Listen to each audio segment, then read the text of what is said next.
Bismillahirrahmanirrahim. Assalamualaikum warahmatullahi wabarakatuh. Salam sejahtera. Salam Ramadan Karim buat seluruh dunia.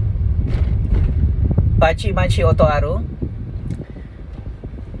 di bulan Ramadan yang mulia dan barakah ini, saya ingin membuat pengumuman politik tergempar.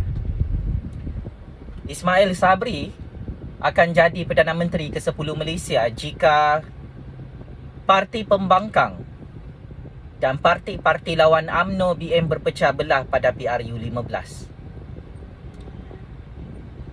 Populariti politik Ismail Sabri berdasarkan kajian kuantitatif menyatakan 21% dalam kalangan rakyat Malaysia mahu menginginkan Ismail Sabri terus menjadi Perdana Menteri. Ini bermaksud rakyat Malaysia melihat kepimpinan politik Ismail Sabri setakat ini adalah yang terbaik untuk menjadi Perdana Menteri ke-9 dan menjadi Perdana Menteri ke-10 Malaysia. Pesaing kepada Ismail Sabri adalah Najib Razak, hanya mendapat sokongan 4% sahaja untuk jadi Perdana Menteri ke-10 Malaysia. Dan amat-amat mustahil untuk Najib Razak menjadi Perdana Menteri ke-10 Malaysia selepas PRU15 kerana beliau sudah kalah 7 kes jenayah dalam Mahkamah Malaysia. Penjenayah seperti Najib Razak tidak boleh menjadi Perdana Menteri ke-10 Malaysia.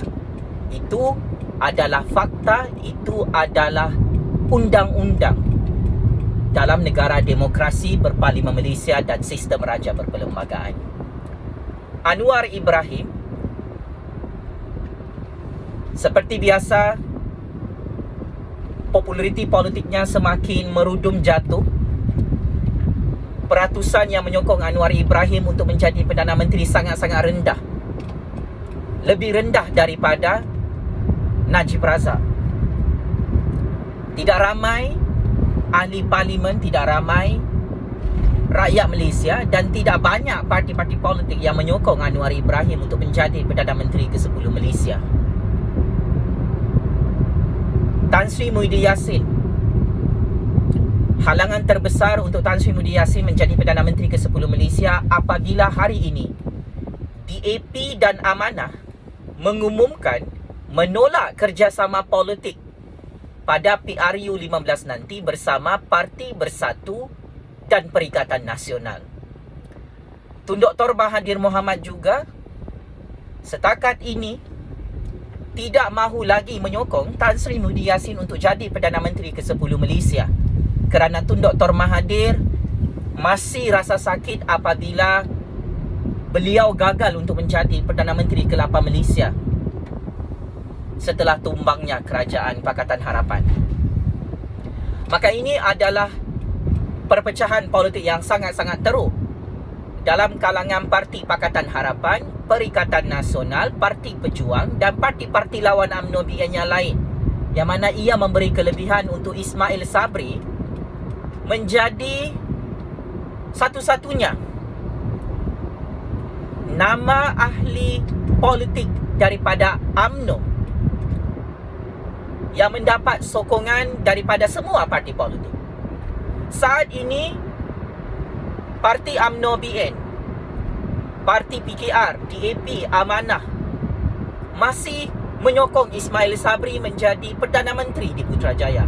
Dan ini adalah kelebihan terbesar Ismail Sabri untuk terus menjadi Perdana Menteri ke-10 Malaysia jika UMNO BN menang pada PRU15 nanti.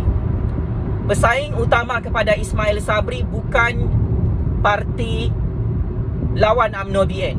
Pesaing utama kepada Ismail Sabri adalah Presiden UMNO itu sendiri, Zahid Hamidi. Selain itu, Tok Mat juga adalah pesaing untuk Ismail Sabri jadi Perdana Menteri ke-10 Malaysia. Dan nama yang terakhir tidak lain tidak bukan Datuk Seri Hishamuddin Tun Hussein.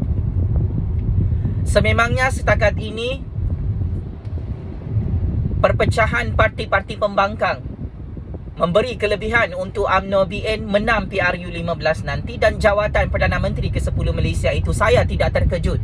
Sebagai kingmaker dalam percaturan politik Malaysia, akhirnya pemimpin UMNO juga yang akan diangkat oleh rakyat untuk menjadi Perdana Menteri ke-10 Malaysia di Putrajaya.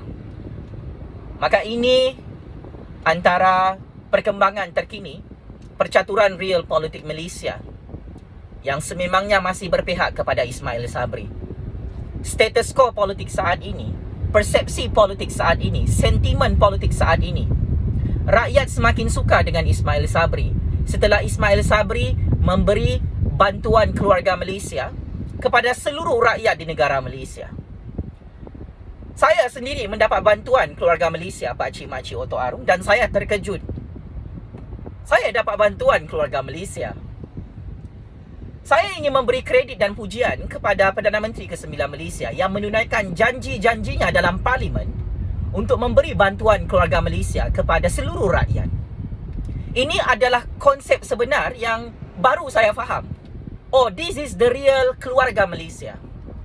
Bukan sahaja Melayu Bumi Putra yang dapat bantuan keluarga Malaysia. Kaum Cina, kaum India, orang asli, orang Iban, orang Dayak, orang Bugis, dan bangsa-bangsa lain, semua dapat bantuan keluarga Malaysia. Dari segi penilaian rakyat, komitmen politik sebegini menambahkan keyakinan rakyat ke atas kepimpinan politik Ismail Sabri.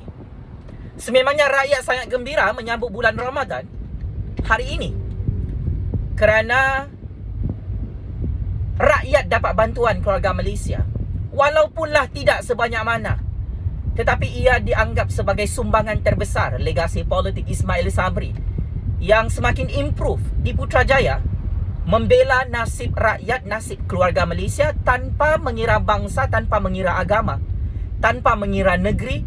Dan ini secara tidak langsung Ismail Sabri semakin dihormati, semakin disukai dan semakin disayangi oleh rakyat Malaysia.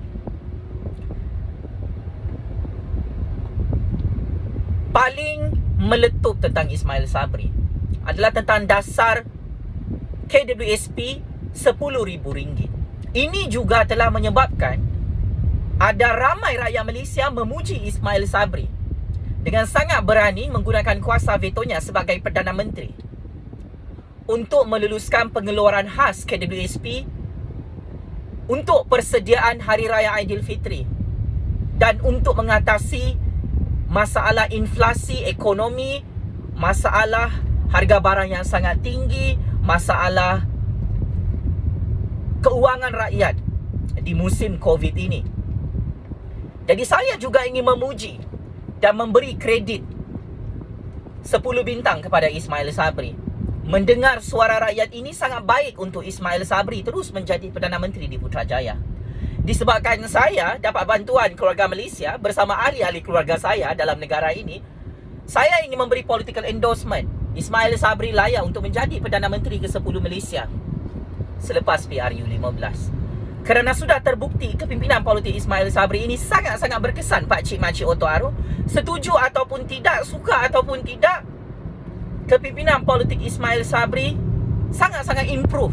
Dan saya terkejut melihat bagaimana Ismail Sabri berjaya memperbaiki dirinya. Walaupun saya kritik Ismail Sabri, Ismail Sabri berfikiran politik secara terbuka, tidak cepat melatah, tidak ada tangkap orang apabila dia dikritik, ditegur oleh rakyat Malaysia, oleh mana-mana pemimpin. Dan ini adalah kepimpinan politik yang sangat matang. Dan saya sebagai kingmaker politik Malaysia, jika saya ditanya oleh tangan-tangan kait politik Malaysia atau tangan-tangan kait politik di seluruh dunia, saya akan melantik Ismail Sabri jadi Perdana Menteri ke-10 Malaysia jika UMNO BN menang PRU 15. So, good luck Datuk Seri Ismail Sabri Yaakob. Saya mengharapkan kepimpinan politik Ismail Sabri akan terus berfungsi dengan baik untuk menyelesaikan ketidakstabilan politik Malaysia, untuk menyelesaikan masalah keuangan dan ekonomi rakyat. Dan saya mengharapkan Ismail Sabri adalah jawapan yang terbaik untuk kita mengembalikan kegemilangan kemajuan negara Malaysia. Saya juga ingin memberi kredit kepada Ismail Sabri tentang dasar mengangkat bahasa Melayu sebagai bahasa rasmi di rantau ASEAN. Dan ini adalah satu dasar yang julung-julung kalinya tidak pernah diangkat oleh mana-mana Perdana Menteri.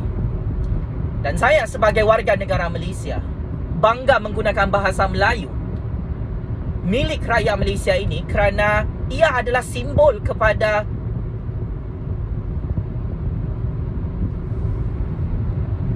kehebatan bangsa Melayu itu sendiri. Sejarah pernah merakamkan bahasa Melayu menjadi bahasa lingua franca untuk